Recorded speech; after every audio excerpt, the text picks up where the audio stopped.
Members of Parliament are in agreement that their country's rising energy costs are unsustainable and putting a strain on South Africans. South Africans are barely coping with the rising costs, which have also put a strain on their households. Now, some MPs are calling for Energy Minister Gwede Mantashe to resign. The National Assembly held 2 mini-plenaries to debate, among others, the negative impact of the rising tariffs for electricity and other forms of energy and what it's having on South Africa. And this, as Eskom, of course, is set to increase tariffs by 9.61%, with more of a steep fuel increase that we also saw coming into effect this week. Let's now speak to the Democratic Alliance's Kevin Mileham on this particular matter. Kevin, thank you so much for your time. You are among those that want Energy Minister Gwede Mantashe to resign. Tell us why. Well, Bongiwe, thank you very much for having me on the show. A couple of reasons. First of all, there are a number of allegations hanging over his head arising out of the Zondo Commission, and he needs to address those. And in any really, truly functioning democracy, someone with those kind of allegations would have resigned already. The second issue is obviously controlling and managing our energy costs, and in particular, our electricity and liquid fuel costs. You rightly point out that electricity is rising by 9.61%, which is down from the demand that Eskom made of 20.5%, but it's still double the official inflation rate.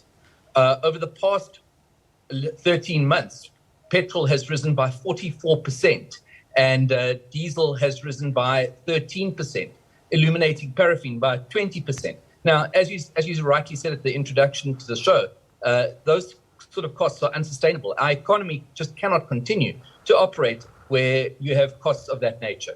Now, Mr. Mileham, there are many players, though, when it comes to the value chain, for example, of the fuel industry, which, these sometimes could hinder the state's ability to act on the prices. Of course, the price of Brent crude oil, for example, which is high, at the moment because of geopolitical tensions that are at play between Ukraine and Russia. Are you still, with this information, going to put the blame on his doorstep when it comes to just the issue of fuel?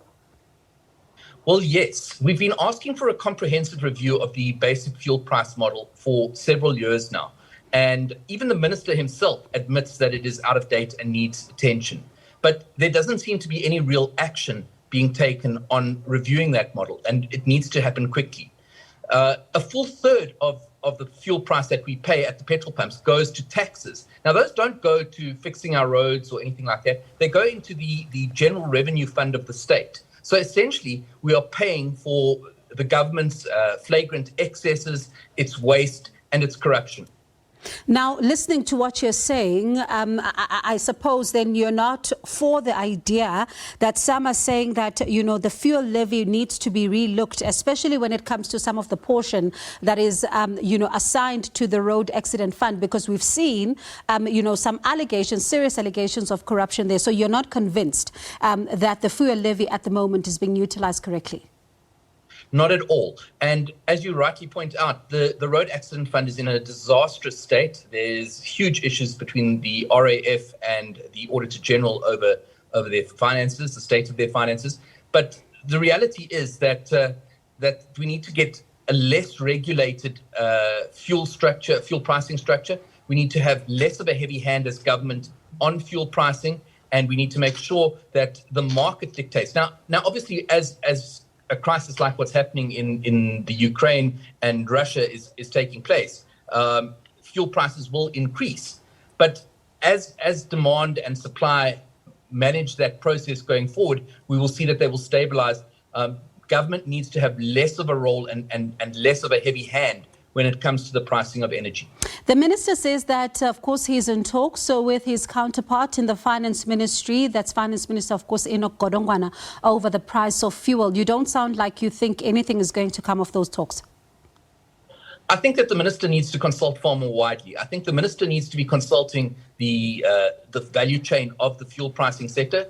He needs to be consulting the civil society, and we need to have a deep and meaningful conversation about exactly how the fuel price should be structured, what government's role is, and how we can manage that pricing better. We need to make sure that there are sufficient reserves to buffer fuel pricing increases.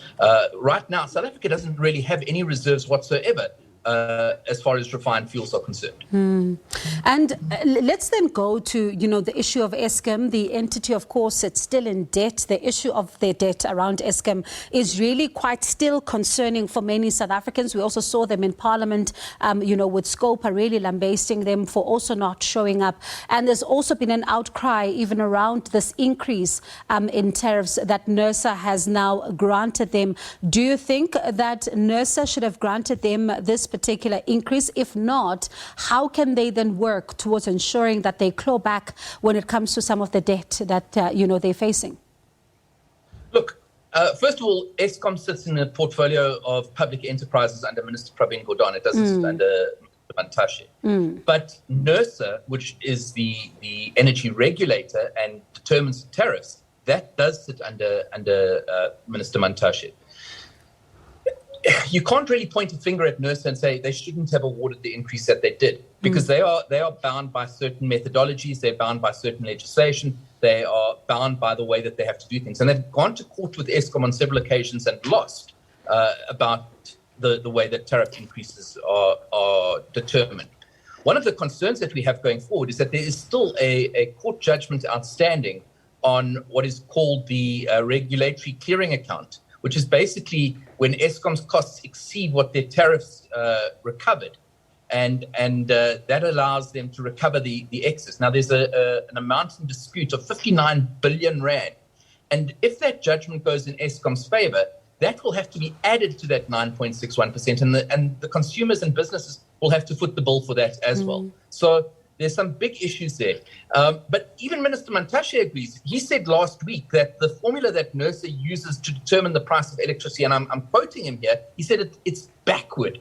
And so we need to again, comprehensively review how we get to that pricing. We need to open up our electricity sector. We need to open up our grid to more competition. We need to be able to drive the price of electricity down by allowing more players into the electricity generation market. We can't be beholden to a single generator like Eskom, who essentially have a monopoly over the pricing. Mr. Mileham, I can't let you go without asking you this. We're almost out of time. You alluded to it in your first answer.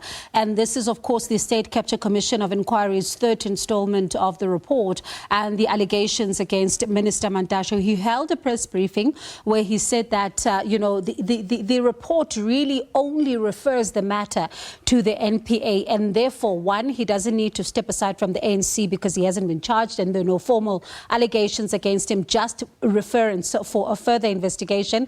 At the same time, he says that he doesn't need to step down as the minister because he is taking this report on judicial review. What are your thoughts when it comes to what he had to say in response to what we saw contained in the Zondo Commission's report? Frankly, I think this is typical of what we've come to see under the ANC government in South Africa. There is absolutely no accountability for one's actions. There's no consequences for their actions. And so people think that by playing the Stalingrad defense, they can push it out and get away with it forever and ever.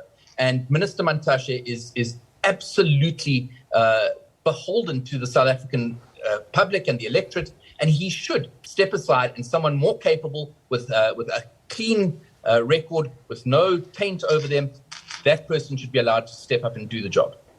All right, Mr. Mileham, thank you so much for your time. That was Democratic Alliance's Kevin Mileham.